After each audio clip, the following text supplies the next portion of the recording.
جس زندگی میں نماز نہیں اس زندگی میں کوئی خیر نہیں، جس زندگی میں نماز نہیں اس زندگی میں کوئی بھلائی نہیں۔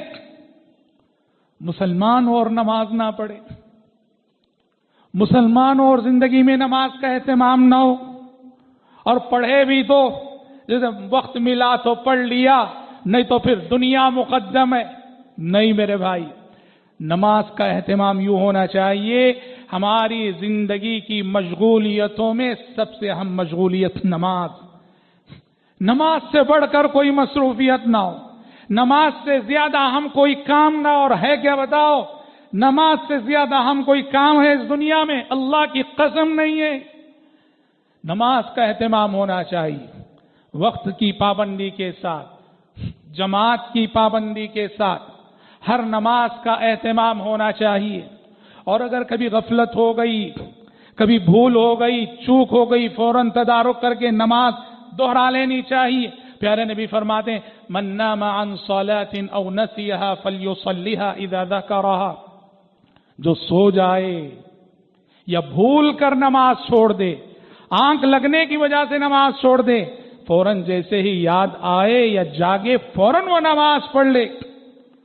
تو محترم بھائیوں، نماز، جس زندگی میں نماز نہیں وہ کامیاب زندگی کسی بھی صورت ہو نہیں سکتی۔ قرآن نے کہا حافظوا علی الصلوات والصلاة الوسطى وقوموا للہ قانتین، اپنی زندگی میں ہمیشہ نمازوں کی حفاظت کرو، ساری نمازوں کی، 5 وقتہ نمازوں کی۔ وہ صرف فرائض نہیں، فرائض کے ساتھ سنتیں ہیں، سنتیں نہیں، سنن کے ساتھ نوافل ہیں۔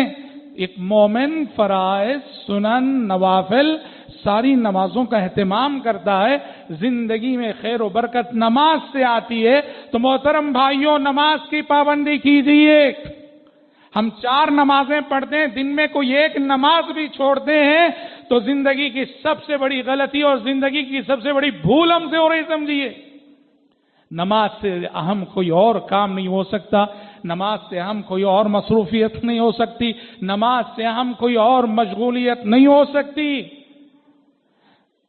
جس نبی نے طائف کا زخم کھا کے مشرکین کے حق میں بد دعا نہ دی، لہو لہان ہو کے جس نبی نے مشرکین کے حق میں بد دعا نہ دی، اس نبی کی زبان سے اس وقت بد دعا نکل گئی کہ جب جنگ میں مشغول رکھنے کی وجہ سے عصر کا وقت نکل گیا، مغرب میں آپ داخل ہو گئے تو آپ کی زبان سے بد دعا نکل گئی، ملأ اللہ بیوتہم وقبورہم نارا شغلونا عن الصلاة الوسطى صلاة العصر، اللہ ان کی قبروں کو آگ سے بھر دے کہ انہوں نے ہمیں عصر کی نماز سے غافل کر دیا یہاں تک کہ سورج ڈوب گیا۔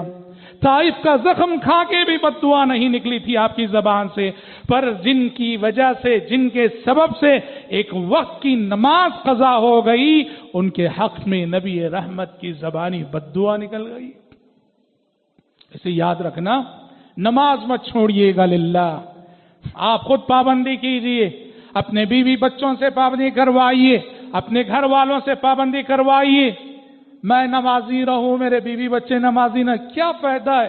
قرآن نے کہا وَأْمُرْ أَهْلَكَ بِالصَّلَاةِ وَاصْطَبِرْ عَلَيْهَا، اے پیغمبر اپنے گھر والوں کو، اپنے فیملی ممبرز کو نماز کا حکم دیجئے اور آپ خود بھی نماز کی عبادت میں جم جائیے۔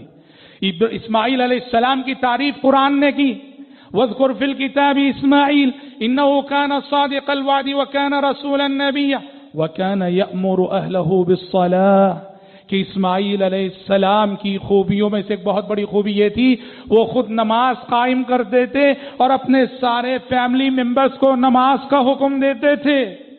تو نماز نماز نماز نماز کو نہ بھولیے، نماز کو فراموش نہ کیجیے، زندگی میں کوئی نماز ہم سے چھوٹنے نہ پائے، اور بھول ہو جائے، غفلت ہو جائے، سو جائے تو فوراً اٹھ کے چھوٹی ہوئی نماز کا تدارک کریں۔